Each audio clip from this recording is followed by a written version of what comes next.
Donc, Soli Deo Gloria. Comme disait Joël dans sa présentation, c'est Jean-Sébastien Bach, sur ses partitions marquées SDG. Parce que quand il terminait la partition, c'était à la gloire de Dieu. Donc, voilà.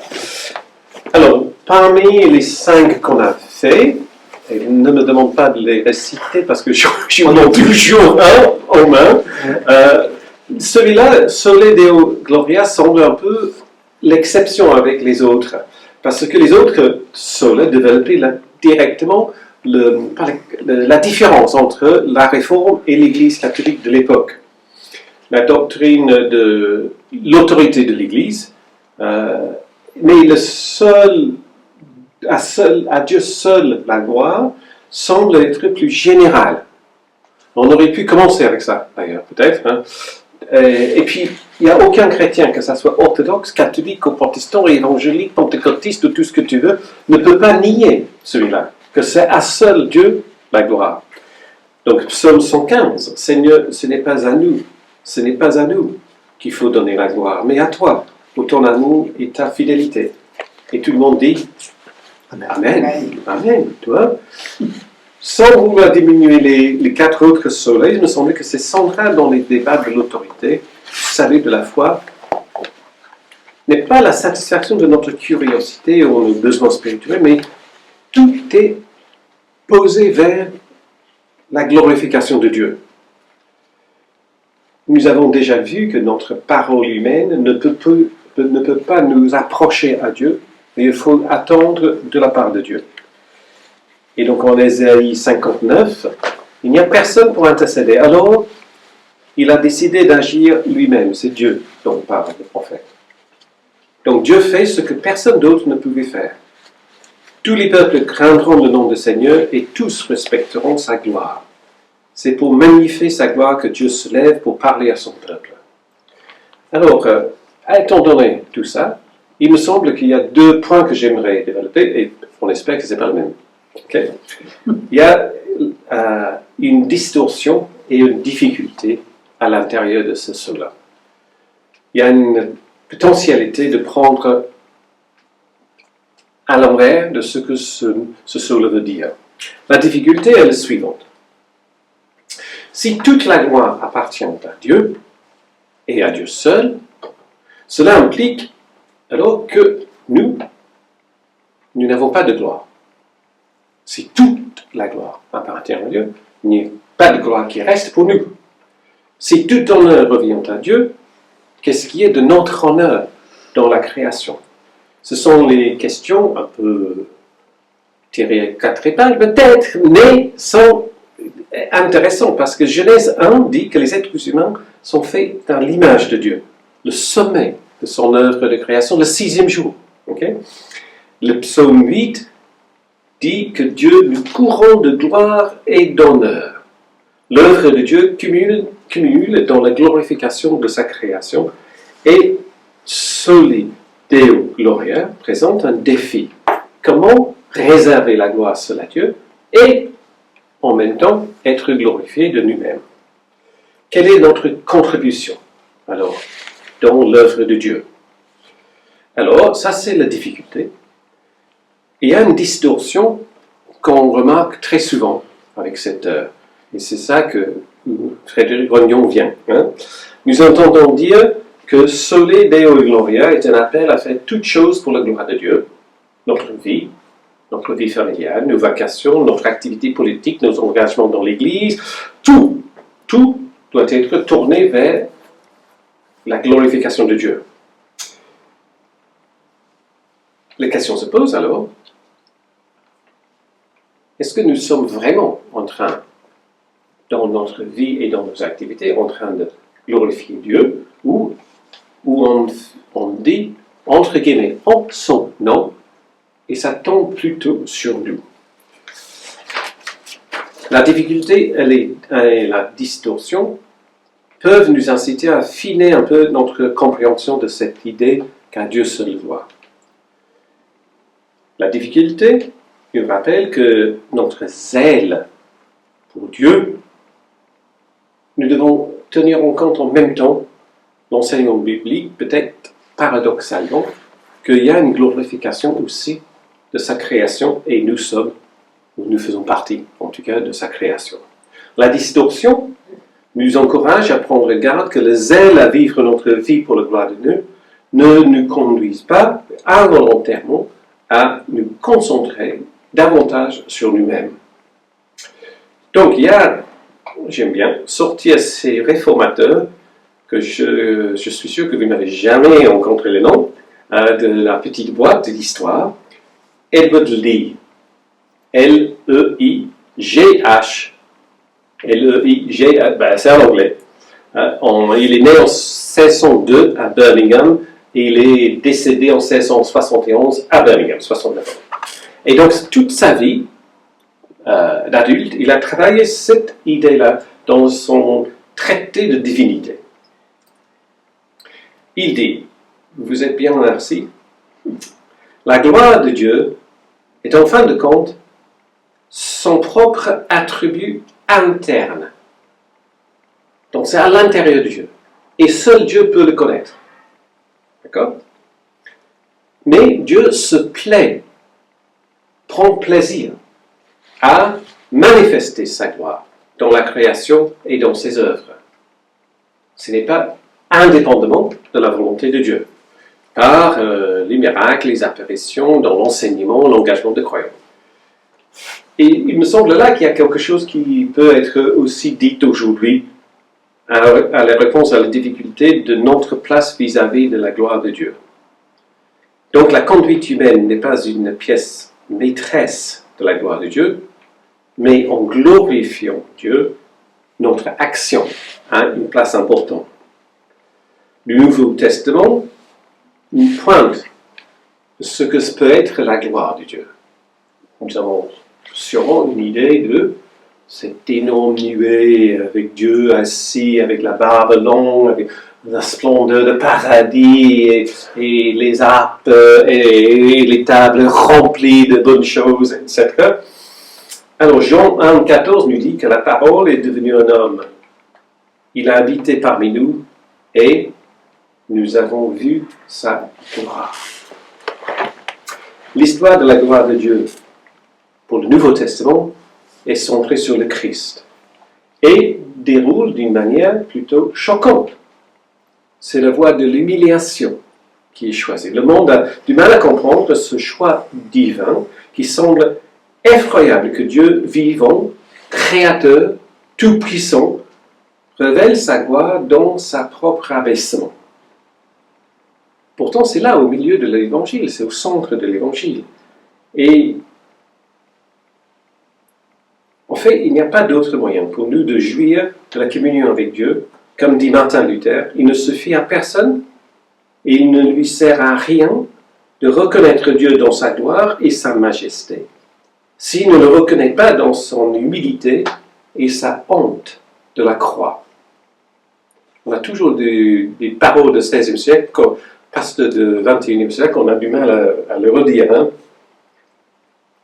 Parce que là, cette idée de gloire par l'abaissement plutôt que par l'élèvement est là, même au niveau de la naissance de Jésus. Là. Et c'est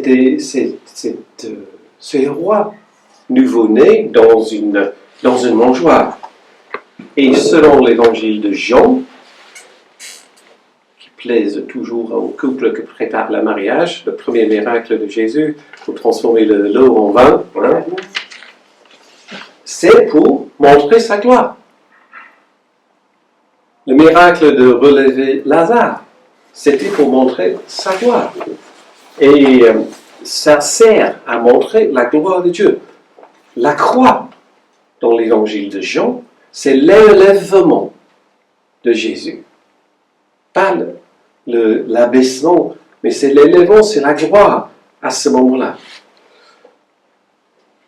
Alors donc il faut, comme on dit toujours, il faut les deux testaments pour comprendre. Il faut les deux choses. Alors Frédéric Grognon, et c'est ça que je vais citer, juste un, nous ne devions pas être désintéressés des réalités du monde. Alors, nous ne devons pas nous dégager les débats politiques, les enjeux économiques ou les compétitions sportives. Mais toutes ces choses doivent être vues comme provisoires. Ok. Et nous, les protestants, tendent à privilégier les réalités terrestres qui donnent place à la pluralité des opinions, la liberté de conscience et auto-limitation. Parce que pour nous, il n'y a rien sur la terre qui est sacré, ni les lieux, et c'est pour ça que nous ne pratiquons pas le pèlerinage, et même le tombe de Jean Calvin reste inconnu, hein, ni une personne. C'est pour ça qu'on n'a pas de prêtres ou des évêques, que les pasteurs sont des simples bergers, hein, qui ne sont pas plus proches de Dieu que le paroissien, ni les objets. C'est pour cela que nous n'avons pas des reliques, et ils n'ont pas leur place dans une spiritualité protestante. Il n'y a rien de sacré sur la terre ni au ciel, car Dieu n'est pas sacré. Dieu est saint. Il y a une différence entre ce qui est sacré et ce qui est saint.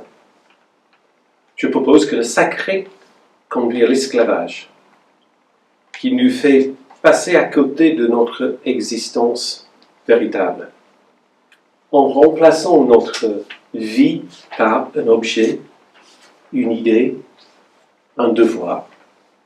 Ce qui est saint, c'est la source de la vie.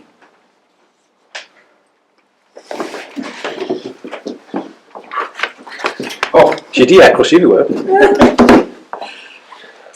Alors bon, je vais réduire un peu ce que j'ai dit, parce que ce que je voulais dire, parce qu'il y a quelques éléments qui... Mais vous le lirez. C'est pas plus mal. Hein? On le dit écoute 2 fois. Hein. Oui, mais non, on ne va pas le refaire 2 fois. Mais vous le lirez, c'est très bien. De toute façon, tous ces documents sont très bien. Ah, vraiment. D'ailleurs, tout autour des principes, là, vous avez en général, de ce qu'on a dit, c'est surtout là, enfin moi je ne l'ai pas trouvé là parce que je ne les connais pas tous, mais c'est excellent dans tout ce qui est notre tradition protestante et vraiment transcrite dans ces petits livres. Frédéric, quand même un tout petit mot sur Frédéric. Moi je vais faire court, hein, ça sera assez court puisqu'on est quand même en fin de rencontre, des 5e, des 5, donc c'est la dernière, on va, puis que vous ayez un peu la parole, qu'on discute un peu. Mais Frédéric Renaud a des remarques intéressantes. Il part du début, je ne vais pas le refaire, mais il part du début en disant nous avons du sacré. Le politique, le sport, les idoles, la musique, le numérique. On attend toujours le dernier Apple qui va sortir. On sacralise tout le temps. On rend gloire tout le temps. Et puis il souligne un peu dans un deuxième temps, mais qu'est-ce qu'elles sont fragiles ces gloires. Le dernier Apple, il faudra le changer parce qu'il est vite caduc. Le politique, parce que le politique, effectivement, il y a quelque chose de très sacré. Hein. D'ailleurs, même, il y a une liturgie politique. Les grandes messes. Comment ? Les grandes messes. Les grandes messes. Quand vous voyez une tribune politique, il y a des oriflammes, il y a des drapeaux, il y a un pupitre avec un texte dessus, il y a des clercs qui sont là autour. C'est hyper liturgique. Dans une liturgie qui n'est pas religieuse au sens où on entend, hein. Mais il y a du sacré là, ça transpire complètement, enfin sacré dans le sens à part, enfin, quelque chose de vraiment à part. Il évoque aussi le progrès, la consommation, on sacralise, vous voyez comme on regarde la bourse là, actuellement, on est tous le nez dedans, en se disant, s'il n'y a pas un truc qu'on sacralise, il n'y en a pas, alors, là, voilà. Donc alors il montre que effectivement, c'est caduc. Et il rappelle que les réformateurs, mais rappelons toujours que c'est Jésus qui l'a dit le premier avant les réformateurs quand même, hein, Paul. Les réformateurs ont rappelé que la gloire de Dieu, elle n'est juste, la seule chose qui est fiable, qui justement ne s'effondre pas, c'est Dieu.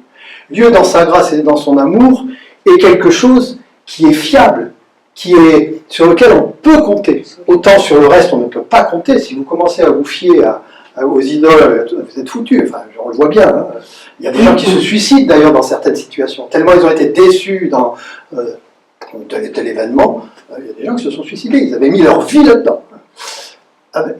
Dieu dans sa gloire, justement, c'est celui qui ne peut pas décevoir. Et ça, c'est la réforme l'a redécouvert, et il a une formule qui est tout intéressante, il dit Dieu seul est la source de toute chose, lui seul donne un sens à notre vie, lui seul nous offre la liberté et le bonheur. Je trouve que cette formule, elle est bien, elle est intéressante. Je continue encore un tout petit peu avec lui, parce que tu as évoqué le fait que donc nous ne pouvons pas sacraliser aucun lieu, ni aucun objet, ni aucune personne. Ben voilà, en conséquence de ça, si Dieu seul regroupe tout ça et lui incarne ce qui est glorieux et sacré, ben on va délaisser tout le reste. On va désacraliser, donc effectivement, ni les objets, ni les personnes, ni les lieux. Le protestantisme désacralise complètement. Et tu as bien souligné, enfin j'ai trouvé intéressant, et je l'avais lu avec lui, la distinction entre sacré et saint. Dieu n'est pas sacré, alors on se dit, oh, bah merde, c'est matoire, ça, Dieu n'est pas sacré, qu'est-ce qu'il ne l'est pas alors? Mais sacré dans le sens intouchable, inatteignable, Dieu ne peut pas l'être, puisqu'il est atteignable, il est touchable par son amour. Donc il n'est pas sacré dans ce sens-là. C'est là où on est esclave, si on est dans le sacré, on est esclave, parce que c'est un domaine dans lequel on est pieds et poings liés, puisqu'on met toute sa vie dedans, mais sans aucune liberté, ce sacré-là. Alors que la sainteté, c'est autre chose. Et il a une formule tout à fait... Il dit, Dieu, le Dieu saint, c'est dire qu'il est vivant, qu'il est le Dieu de vie, qui veut que nous soyons nous-mêmes pleinement vivants. Il déplace la contrainte du sacré qui nous enferme vers la vie. Et j'aime bien sa formulation, comment il dit. Et puis la conclusion que tu as donnée sur nous devons être attentifs à des lieux quand même importants qui représentent autour de notre démocratie ou des lieux de sobriété. Donc on doit privilégier un certain nombre de... Il ne faut pas se désintéresser de l'existence dans la vie, ni de tout ce qui fait l'existant, le politique, le social, l'économique. Il faut s'y intéresser, mais il ne faut pas lui mettre... Il faut que ça garde une dimension collective, plurielle, partagée et humble. Voilà. Et je trouvais que c'était bien parce que tu nous l'as redit. Et je vous le redis parce que ça m'a plu, moi. Oui, ça m'a parlé. Je trouvais que c'était bien. C'est important. Et les protestants auront donc, et je finis là-dessus, tendance à désacraliser, voire à profaner tous les pouvoirs et tous les idéaux qui se donnent pour sacrés, car ceux-ci ne méritent ni la consécration, parce qu'ils jouent avec le mot sacré et consacré, voilà, de notre vie, ni le sacrifice de ce qui fait la sève et la saveur de notre existence. Donc, chouette petit papier. Ouais. Alors, quelques remarques perso. D'abord, j'avais retrouvé cette... Je ne sais plus où je l'ai trouvée. Je glanais un peu dans certaines productions. Toute gloire est attribuée à Dieu dans la foi protestante. Ce principe conduit le croyant à s'orienter vers une relation de gratitude et de confiance, reconnaissant que tout vient de Dieu. Ainsi, aucune institution, aucun individu, ni aucune tradition ne peut prétendre à une sacralité propre, et l'adoration revient exclusivement au Créateur. Elle est un peu banale, mais elle dit les choses. Moi, je trouve que c'est une définition assez claire de ce qu'est justement la gloire de Dieu. Et puis j'ai lu, alors je ne sais plus où je l'ai vu, je crois que c'est une prof de théo à Strasbourg.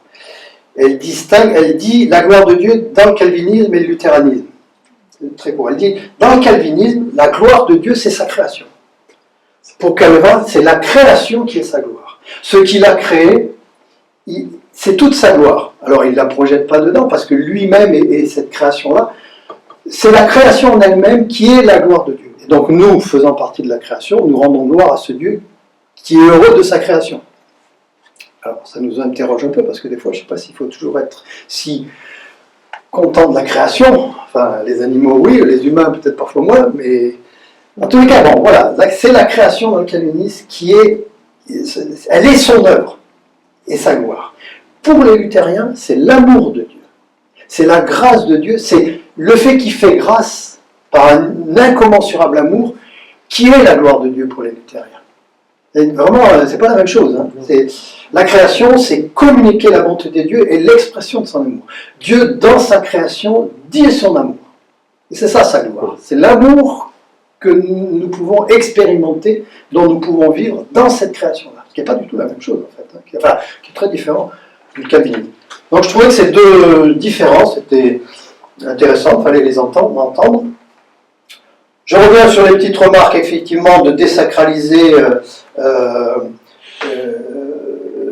D'abord redire que l'expression vient de la Bible aussi. C'est le premier commandement. Tu adoreras ton Dieu seul, tu n'auras pas d'autre Dieu. Donc la gloire de Dieu, elle est là aussi. C'est lié au premier commandement. Hein. Donc pas de culte rendu aux humains, pas ni aux morts ou vivants, ni aux objets, ni aux symboles, mais à Dieu seul. Pas non plus à la Bible, on l'a vu. Nous ne sacralisons pas la Bible. La gloire de Dieu n'est pas dans l'écriture, elle est dans sa parole. et en Christ qu'on trouve quand on lit l'Écriture. Donc elle n'est pas objet non plus de gloire. La théologie non plus n'est pas quelque chose de sacré où tout serait dit et tout savoir, parce que parfois on se dit quand on rentre en théologie, ou quand on fait des études de théologie, je vais comprendre et je vais savoir qui est Dieu. Grosse erreur, grosse erreur. Enfin, on apprend à voir diverses interprétations tout à fait intéressantes sur qui est Dieu. Lui-même, après, chacun en fait l'expérience. Il n'y a pas besoin de faire de la théologie. Alors, il y avait aussi une formulation que je trouvais intéressante, je ne sais plus où je l'ai trouvée, mais peu importe, de Laurent Schlumberger. Alors, je vous la lis, j'espère que vous l'entendrez et la comprendrez. Mais... Alors, en arrachant Dieu à toute possibilité de manipulation humaine, la réforme a en quelque sorte accompli une œuvre de profanation du sacré, donc désacralisation. Elle a à nouveau retiré Dieu du monde, elle l'a délocalisé de toute espèce de lieu, de temps, de personne ou d'instance sacrée. Elle lui a reconnu, et à lui seul, l'initiative de la rencontre avec l'être humain. Sa gloire, elle est justement quand on l'a sorti de tout ça, presque quand on l'a perdu, et qu'on va le retrouver dans la rencontre qu'on fait avec lui. Et sa gloire, elle est là. Elle n'est pas quand on peut la... Alors c'est vrai que c'est un peu spécieux de dire comme ça, mais en fait, on l'a vu dans le groupe de questions à la fois, avec notamment l'athéisme, et l'hypothèse Dieu ne fonctionne plus aujourd'hui. Avant, quand on ne savait pas quelque chose, on disait, avec Dieu, la réponse, elle est en Dieu. Aujourd'hui, avec l'évolution de la science et tout ça, on ne peut plus avoir cette hypothèse-là.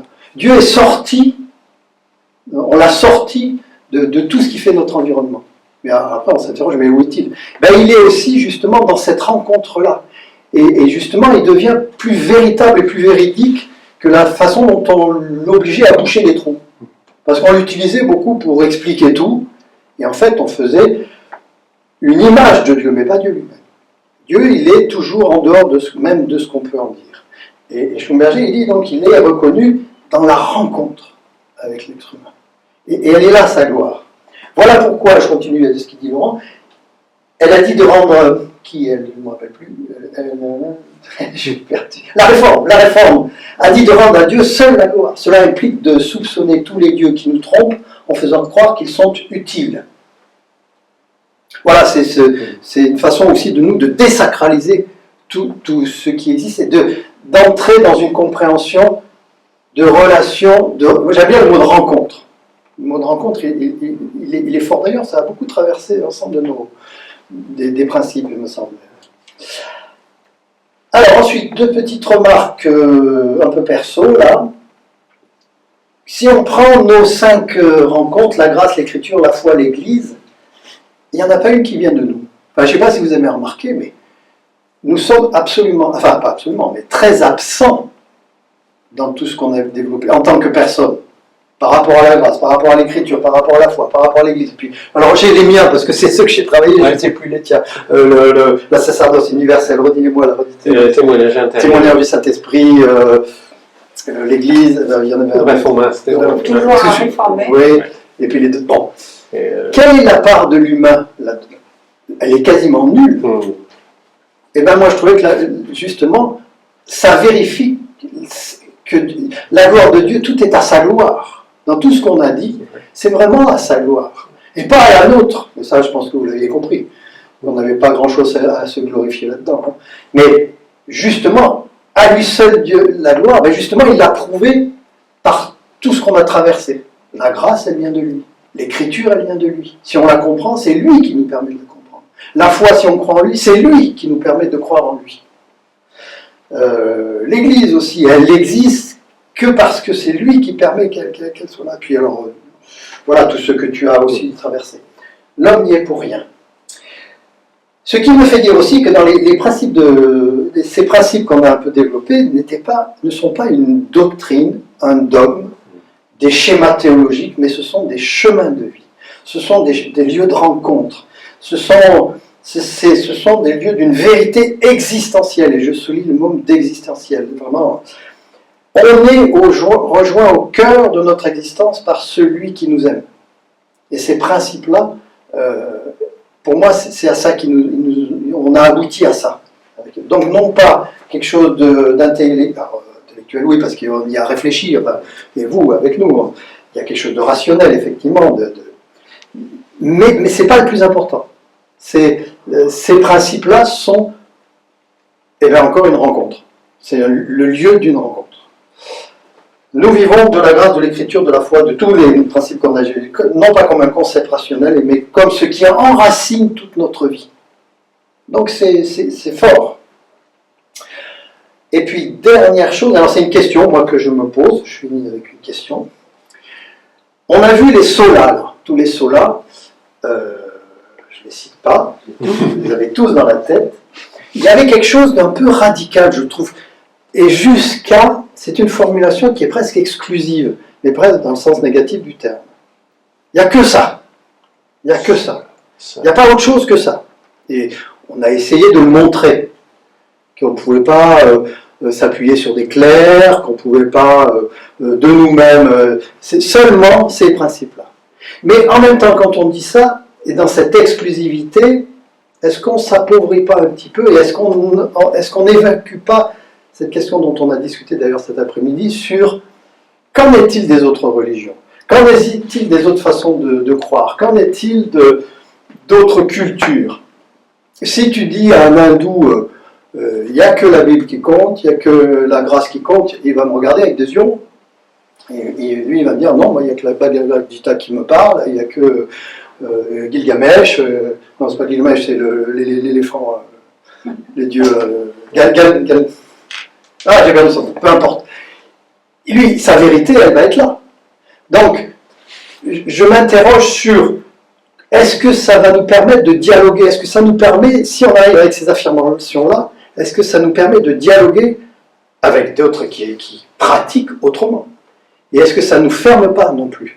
C'est-à-dire que ces principes-là, il faut les utiliser, non pas dans la fermeture, l'exclusivité du seul, mais dans l'ouverture.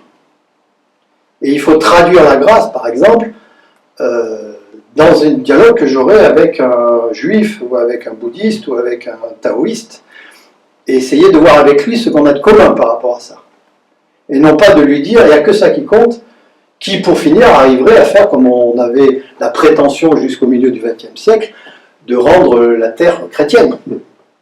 C'est peut-être un souhait, moi je pense que c'est ce que je souhaiterais, que tout le monde soit chrétien, parce que c'est ça, mes convictions sont là. Je suis très sensible à ce Dieu-là, et c'est mes convictions.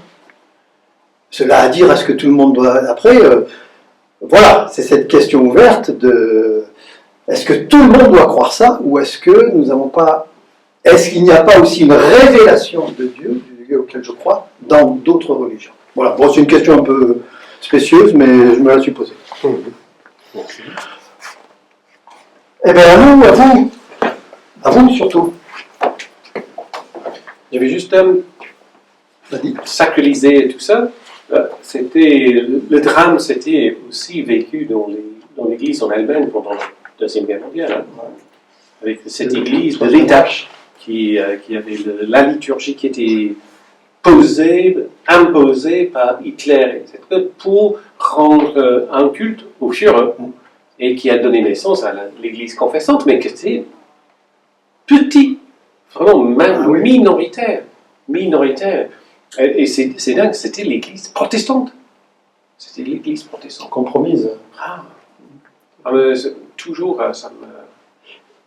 Et juste petite parenthèse, Bonhoeffer, il s'est fait chasser d'Allemagne parce que justement il a joué là-dessus sur le Führer.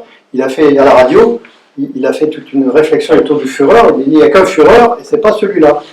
C'est pas Hitler. Le Führer, c'est chef, c'est Dieu.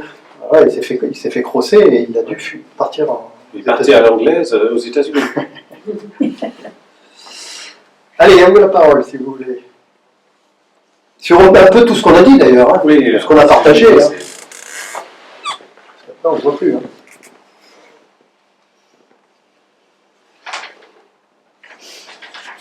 J'avais cru comprendre que la gloire, la définition de la gloire, c'était comme un poids. C'est ce qui est, oui. Hein? C'est vrai. Okay, ouais. En hébreu. C'est le terme hébreu. C'est ça? Oui. Qui a du poids. Ouais. Ce qui a du poids, oui. Ce qui a du poids, c'est-à-dire...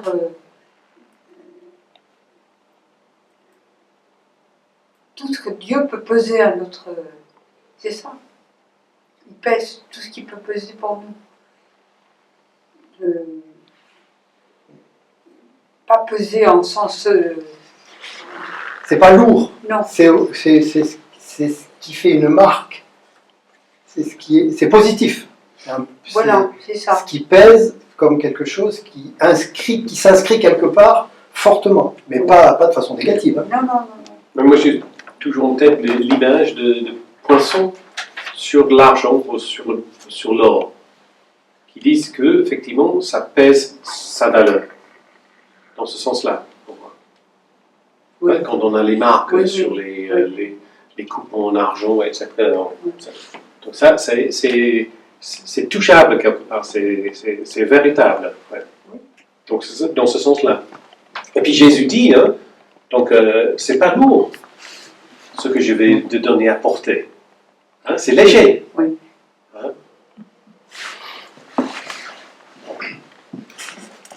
Chanter la gloire de Dieu, me semble-t-il, c'est aussi lui dire un grand merci.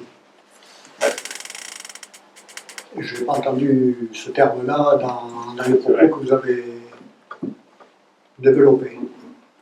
Il y a une reconnaissance formidable qui nous permet de lui dire merci pour tout ce que nous vivons.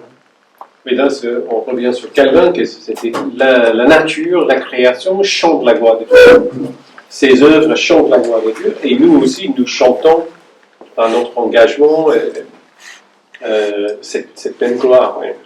Et savoir dire merci, c'est fondamental aussi pour nous, parce qu'on a besoin de cette reconnaissance, et cela exprime bien qu'on a été réceptif.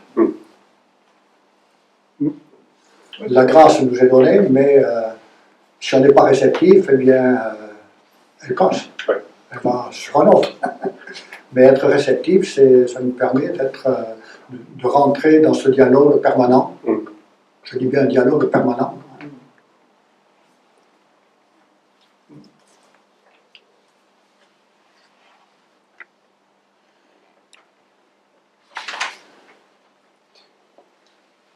Alors, j'ai pensé, quand tu parlais de la relation avec les autres religions, de ce qu'on était hier soir, à Villers-sur-Lot, avec la table Tu redises ce qui s'est passé hier. Alors, on était sur la spiritualité, hein, n'est-ce pas? Et ce qui était, je ne sais pas, la plupart des gens étaient là, mais l'idée qui était exprimée par plusieurs personnes, donc chacun avec sa religion, donc ça veut dire son attachement, ce qui m'attache, relié à une tradition, à une façon de faire, à une communauté, à une histoire, et chacun parlait de ça. Mais on se trouvait tous sur cette spiritualité qui traverse nous-mêmes et traverse tout. C'est ça que j'ai compris à 2-3 personnes qui avaient pris la parole. Je ne sais pas, est-ce que je voulais entendre ça ou est-ce que j'ai entendu ça? Ça relié. On parlait de relier beaucoup. Oui. Hein? Et ça, c'était la partie religion reliée. Et la partie spiritualité, c'était la partie qui nous met ensemble, en fin de compte. Hein, c'était possible d'être tous assis à la même table. Qui quand même... Avec beaucoup de respect pour chacun. Ah oui, ça c'est normal. Hein. C'est pas partout comme ça.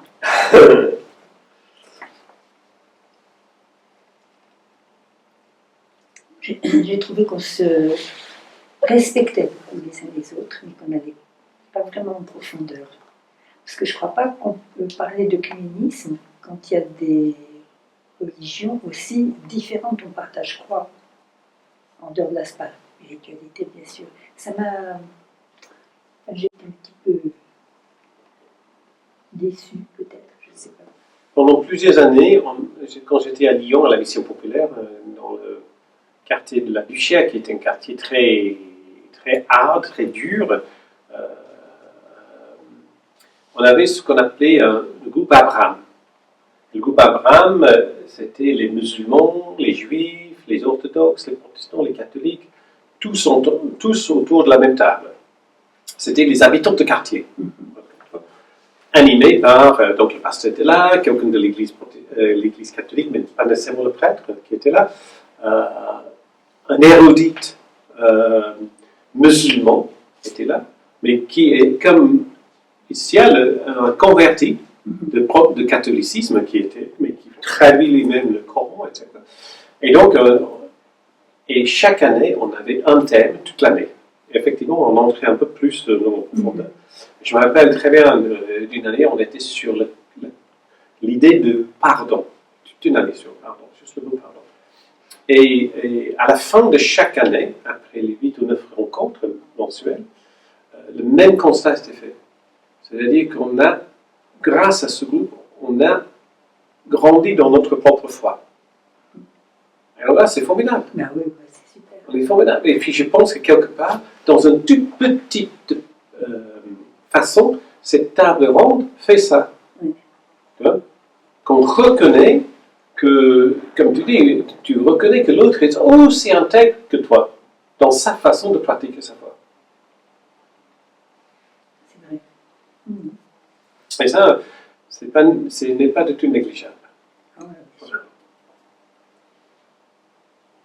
C'est là qu'on retrouve les solas qui ne sont pas là pour nous isoler, mais pour nous construire et nous permettre justement d'aller, en étant sûr de sa foi, d'aller vers l'autre, de l'écouter, de partager, sans forcément tout partager, mais de s'en rapprocher le mieux possible. Oui, donc tu dis, pas nécessairement tout partager, pas nécessairement devenir comme l'autre. Voilà. Donc, si l'objectif de ces rencontres, c'est de persuader ou convertir ou de changer la personne pour que cette personne partage exactement ce que je pense. Donc je pense que les bases ne sont pas nettes. Non. Mais la question est difficile, hein, parce que si on est convaincu, il faut reconnaître que l'autre est aussi convaincu que moi.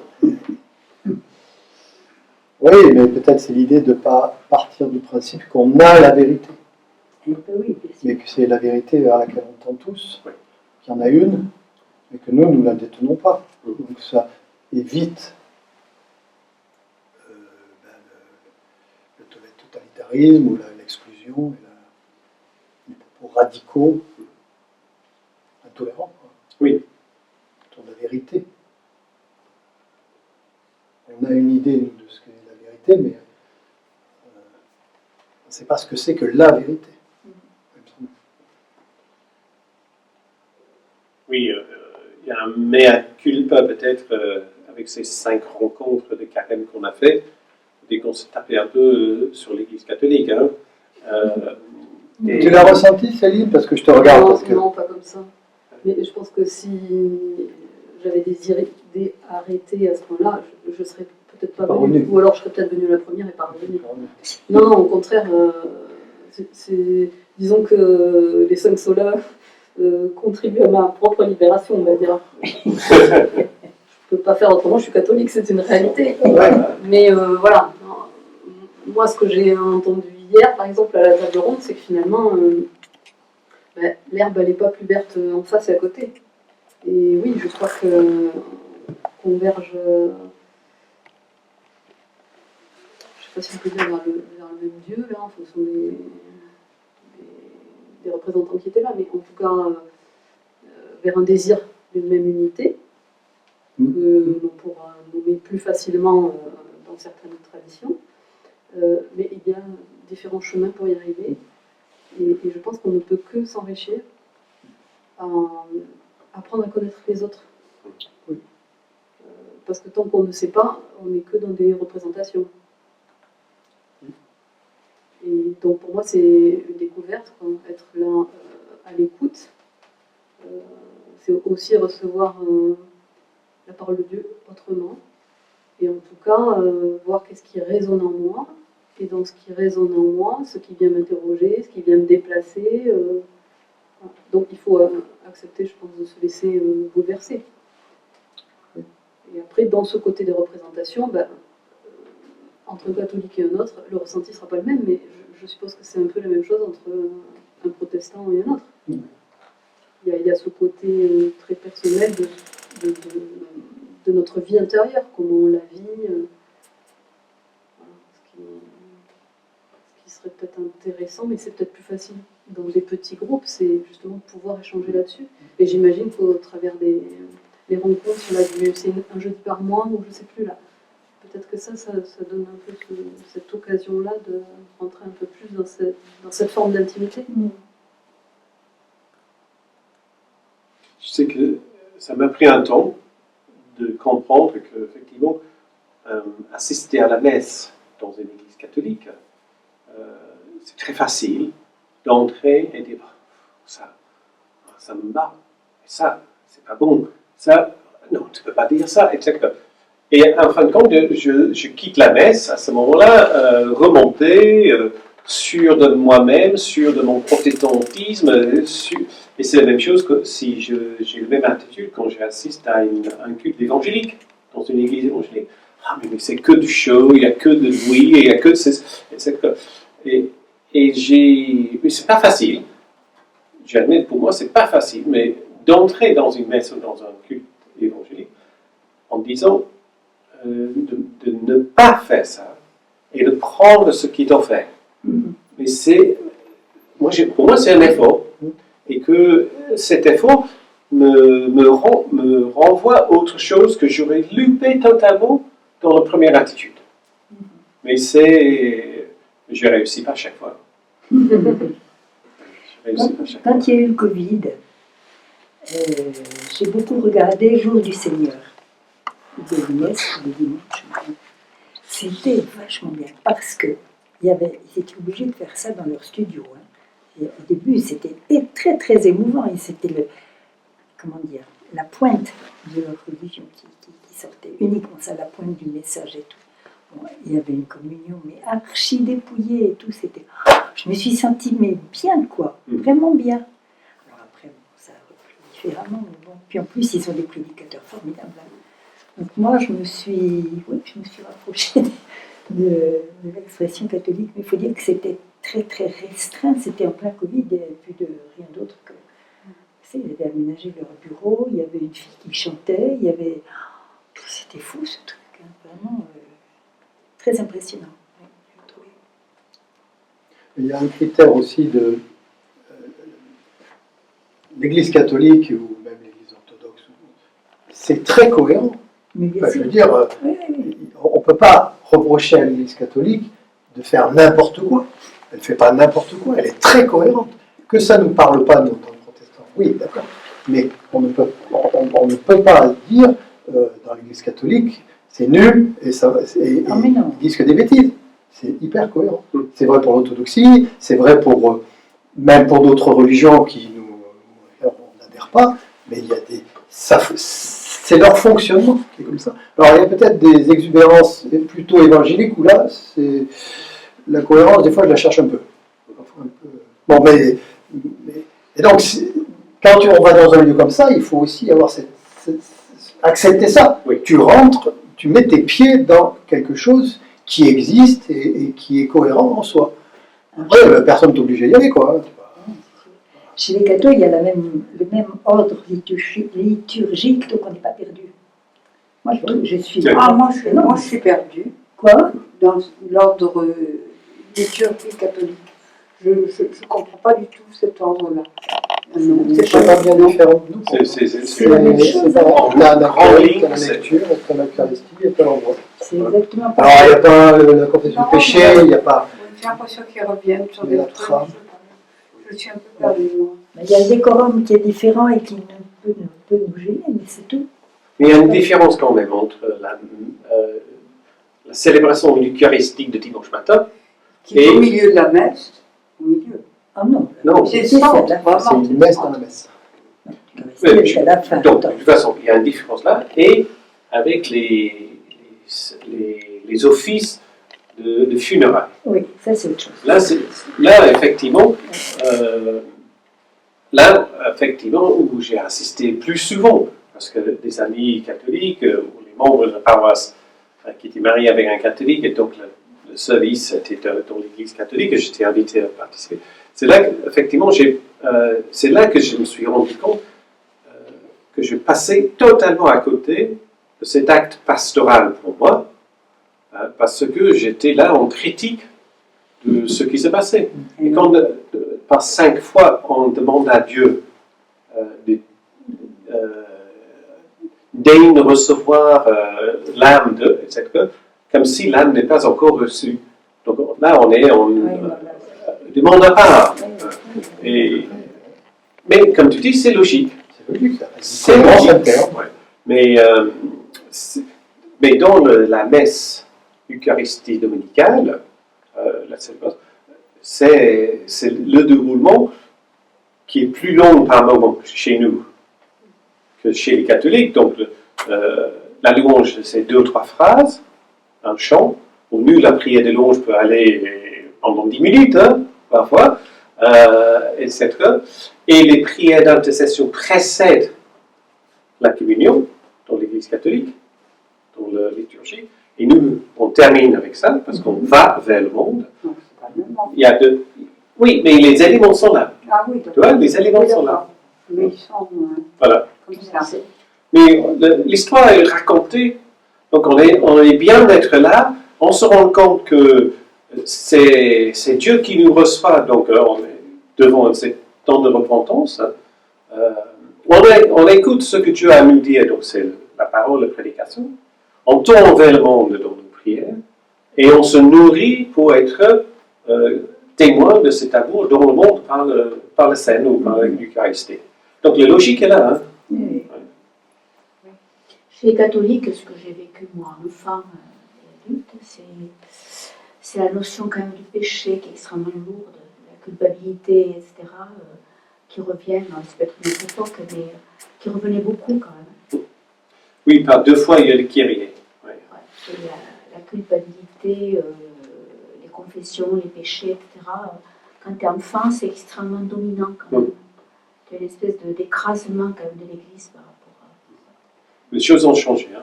Ouais. C'est vraiment si nous, on n'avait pas ça au départ. Et le siècle dernier, si le péché n'était pas beaucoup plus présent que maintenant. Oui, tu prends la liturgie, ce qu'on appelle les liturgies vertes des années 30, tu lis les prières qui sont prévues pour un dimanche ordinaire. Je la connais bien. Tu ne lirais pas aujourd'hui. Je m'amuse avec la prière de repentance, de commencer la prière de repentance avec ces phrases-là, et puis il dit, mais on ne peut plus Seigneur, dire nous ça. avons une vive douleur de t'avoir offensé. Voilà. Nous repentons, nous et nos péchés. Ouais, chaque dimanche. Je sais pas que. Voilà. Oui, mais c'est vrai. C'est vrai, j'ai entendu parler. Non, c'était. Ce que je dirais par rapport à ce que tu disais tout à l'heure, l'histoire du péché, je pense que quand même on a dû dépasser ça, parce que ça c'était imprimé par la fin du 19e, début du 20e, on a avancé depuis, non? Tu ne crois pas? Moi, enfin, je l'ai vécu quand même vraiment, la notion de bon, j'étais vraiment dans le circuit catholique plus, ça devait quand même faire fort. Mais vraiment, la notion de péché, c'était quelque chose. Mais attends, la grâce, il faut que ça arrive, quoi. Non, mais ça n'arrivait pas, oui. Ça n'existait pas, non. Ah ben si, maintenant, quand même. Tu avais la providence, la miséricorde, mais alors la grâce. La grâce, tu crois pas? Non, pas du tout. On va le dire.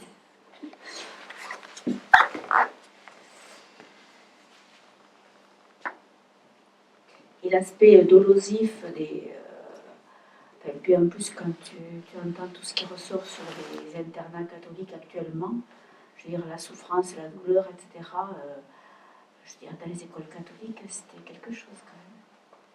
Ah, c'est autre chose. Mais je pense qu'il y a aussi, il faut qu'on sorte aussi d'une lecture théologie classique et d'exégèse des textes, notamment le livre de la Genèse. Parce que quand tu parles du péché, c'est parce qu'on a une lecture de Genèse 3, la chute, comme la faute d'Adam et Ève, cette faute d'ailleurs qui est très vite une faute sexuelle, je ne sais pas pourquoi, alors que c'est pas, il y a du péché. On va le redire, hein, le péché de l'homme, c'est de ne pas faire confiance à Dieu. C'est pas moral, c'est pas des fautes morales, c'est de vouloir faire sans lui. C'est ça le péché. Alors, on lit la chute, on mange la pomme, et voilà, ils sont dans la faute, mais on se trompe. C'est jamais expliqué. Parce que- Le catéchisme que tu as enfin, c'est jamais expliqué. Mais oui, parce qu'on est dans la théologie classique. Alors que la chute, c'est Adam et Ève deviennent des humains. Quand moi, je me répète souvent, mais quand il mange de l'arbre, du fruit de l'arbre du bien et du mal, on dit que c'est une faute. Ben non, c'est pas une faute. Qu'est-ce qu'on apprend à nos enfants? Ben de faire la différence entre le bien et le mal. Donc ils rentrent dans le monde quand ils font ça. La responsabilité du monde, avec les erreurs qui vont avec. Donc c'est pas un chapitre du péché. Le péché, en tout cas, il n'est pas là. Le péché, c'est « Ah ben j'ai pas besoin de toi, Dieu ». C'est ça qu'on... Bon, enfin voilà. Et donc on persiste avec l'idée du péché originel aussi, hein, donc, puisque ça a commencé au début. Nous aussi, même avant notre naissance ou à notre naissance, on est déjà pécheurs. Bon. Ah oui, on est des pécheurs. Donc voilà, on est dans cette espèce d'ambiance de péché C'est extrêmement. qui n'est pas le vrai morose. péché. C'est vraiment très morose, quoi. Oui, puis c'est une erreur, parce que c'est pas ça le péché. C'est pas une histoire morale, c'est pas une histoire c'est... bon, on va pas refaire ce qu'on a dit, mais... Pour quitter le jardin Adam et Ève, trouve la liberté. C'est la liberté que Dieu les offre à ce moment-là. À quel prix, c'est ça? Mais la liberté a toujours, Oui, je sais, toujours un prix, tu vois. Toujours une difficulté, toujours un combat, toujours C'est chaque jour. l'existence. C'est l'existence, c'est notre condition. vie. Et c'est la fin du jardin, parce que à l'intérieur du jardin, c'est un prison. Donc on C'est un peut pas prison parler qui ne de bouge péché. pas. C'est toujours la même chose, jour après jour après jour. Ça ne bouge pas. Dieu s'embête. Et c'est pour trouver la vie, il faut quitter ce lieu qu'on a baptisé paradis, hein, par un mot, mais par un mot perse, pas un mot hébreu, et quitter ce lieu de non-vie, de répétition de tout ce qu'on ne veut pas, pour trouver la vraie vie avec toutes les contraintes, toutes les joies aussi que la vraie vie nous réserve et nous offre. Et ça nous donne l'image d'un Dieu méchant qui est... Alors qu'au contraire, le Dieu de la Bible est un Dieu qui nous aime. Dès qu'il sort du jardin d'Éden, la première chose que fait Dieu, Adam, il dit « Où es-tu » Il va le chercher. Il ne le punit pas. Il lui dit « Où es-tu » Il les habille pour sortir. C'est une autre image de Dieu que le père fouettard qui nous punit tout le temps, quoi. Et Non, le péché originel, ça n'existe pas. alors, il y a un livre intéressant par Lita Bassé qui dit que c'est le pardon original, Ah, le pardon. pas le péché. Je suis totalement dans l'autre sens. C'est grand, oui, c'est bien. C'est vraiment... mais c'est un très long livre. Il y a longtemps que j'ai lu. Alors, c'est divisé en deux parties. Donc, si vous ne l'avez pas lu, commencez avec la partie 2 et reviens sur la partie 1 et la première partie après. Parce que la première partie, c'est vraiment très très dense et ça vaut le coup parce que ça peut décourager et de ne pas lire la deuxième partie qui est un vrai dommage. Donc, partie 2 d'abord. Voilà. Mais elle ne regarde pas les vidéos, donc elle ne peut pas me contredire. Voilà. Bon, les amis, Très bien. ça finit tout finit par un repas. On se retourne vers la table. Vous avez plus de questions? Il y en a plein sur... On ne dialogue plus? Il y avait la question de Jacqueline. Jacqueline a une question. ok. Jacqueline, Oui, mais je l'ai perdu.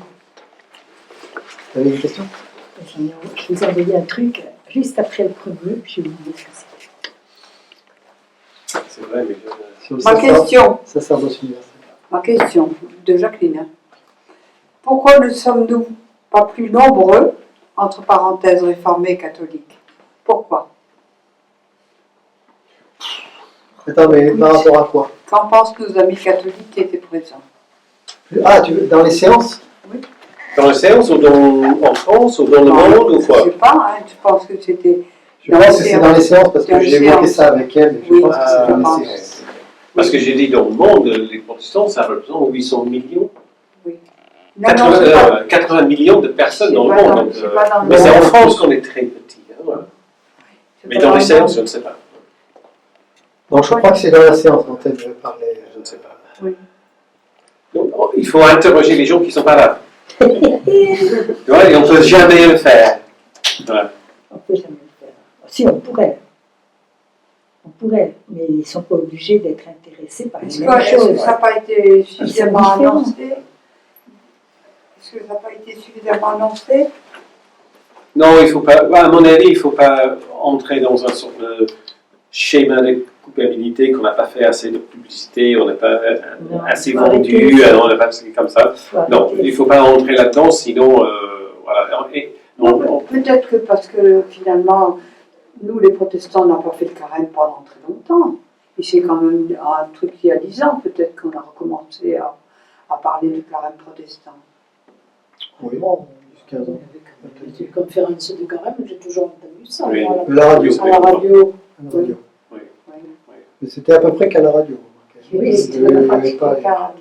Mais par contre, la remarque, moi je me fais la remarque quand même sur le profil des gens qui sont protestants et dans ce qu'ils sont et ce qu'est le protestantisme par ses principes.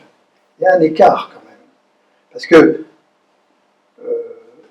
alors, moi je vous ai rendu compte de ces principes, comment je les ai reçus, mais ça a été quand même une découverte. Quand j'ai lu ça, moi, je l'ai fait à la fac, oui, effectivement. Oui, Mais quand même, dans ma paroisse, c'est ce que j'ai fait à la fac, enfin, ces principes théologiques, il y a un monde entre les deux quand même. Et je trouve que ça serait bien que les protestants, mais tout pratiquant, aillent aux racines de sa foi. Aux racines, comme on disait tout à l'heure, de la cohérence de sa foi. D'où ça vient, comment ça marche, comment c'est ce truc-là. Parce qu'on est souvent protestant un peu sociologique. Hein. On pense que le protestantisme, c'est ça, et c'est souvent des énormités. Hein. Oui, mais en France, aujourd'hui, le protestantisme est en train de changer. Oui. Depuis toujours jusqu'à il n'y a pas si longtemps que ça, le protestantisme, c'était une machine qui auto-produisait. Donc, on était des protestants parce qu'on était nés protestants, etc. Aujourd'hui, dans énormément de nos églises, un tiers, de moitié ou même plus des gens ne viennent pas du protestantisme, qui arrivent d'ailleurs, pas nécessairement de chez les catholiques, pas nécessairement de chez les évangéliques, mais qui arrivent et qui s'installent. Et puis ça c'est aussi vrai avec les cultures différentes. Oui. Ce qu'on va faire avec le sujet synodal sur l'Église universelle, donc le visage de notre Église est en train de changer, mais vraiment radicalement. Et peut-être que ces principes qui étaient un peu là, il faut les reprendre effectivement. Oui. Et comme toi, effectivement, Ça s'est vulgarisé plus.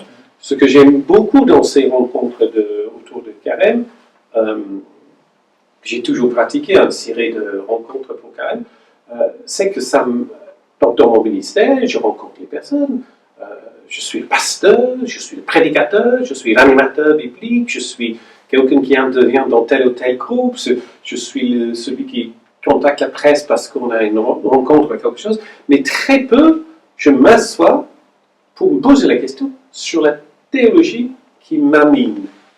Et c'est ça qui est formidable dans ces rencontres. En tout cas, c'est vraiment très personnel pour moi, mais c'est formidable pour moi que vous êtes là. Et puis, je retourne la question de Jacqueline. Pourquoi il n'y en a pas, mais pourquoi vous êtes là? Alors moi, je vais dire pourquoi. J'ai été fascinée de redécouvrir ces principes de la réforme dont j'avais entendu parler. Jamais j'avais eu l'occasion d'y réfléchir. Jamais. Oui, c'est ça. C'est d'une On richesse les connaît pas. extraordinaire. Au moins, c'est sur quoi on est basé, quoi. Tout à fait. Tout à fait. Moi, ça me donne des clés sur la religion protestante que j'ignorais complètement. Oui. Complètement.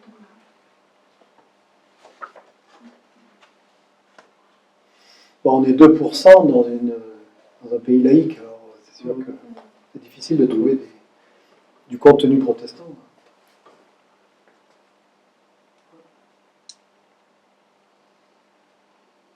C'est marrant. Moi, j'achetais toujours le petit livre des conférences de Carême, parce que je n'avais pas toujours l'occasion de les suivre depuis des années et des années. Cette année, je ne sais pas pourquoi ils ne m'ont pas envoyé. Je n'ai pas eu les papiers. Je n'ai pas reçu. Non. Si, j'ai reçu par mail, oui. Parce que j'aurais voulu commander le bouquin. Tu sais, Mais on peut le faire, oui. On peut le faire, oui, bien sûr. Et, Le pasteur de l'Étoile. il n'y a jamais eu un sujet sur ces solas. Il n'y a jamais eu un sujet sur ces solas. Jamais. Alors, ça m'a beaucoup intéressé. Ben, c'est génial, hein. Vous avez une très bonne idée, puis en plus, Et en gros, oui, c'est pareil. Non, mais surtout de l'avoir développé, on a creusé des trucs très profondément quand même. Enfin, vraiment, ah oui, moi j'ai beaucoup reçu. Moi, ce que j'ai retenu, qui m'a beaucoup impressionné, c'est que ce n'est pas forcément une rencontre avec Jésus, mais c'était un événement, tu l'as dit. Oui, c'est ça. Ça m'a beaucoup. C'était un événement. L'Église. comme l'Église. Oui. Et effectivement, c'est un événement précieux dans la vie. Bon, allez. Très bien, mais on a une proposition pour l'année prochaine. Vous n'en doutez pas. Hein. Petite cellule verte à gratter la tête et puis disait mais ça serait bien si on fait. Voilà. Et donc on projette de proposer, voilà, c'est vraiment conditionnel, hein, à faire 5 rencontres autour de l'écologie, la création et le monde. Donc qu'est-ce qui se passe, pourquoi ça se passe, et qu'est-ce que c'est notre engagement. Mais ça serait vraiment très différent, ça se passe à partir d'une petite vidéo d'une demi-heure. Et donc la discussion et la rencontre et le partage se fait après la vidéo. 5 séances.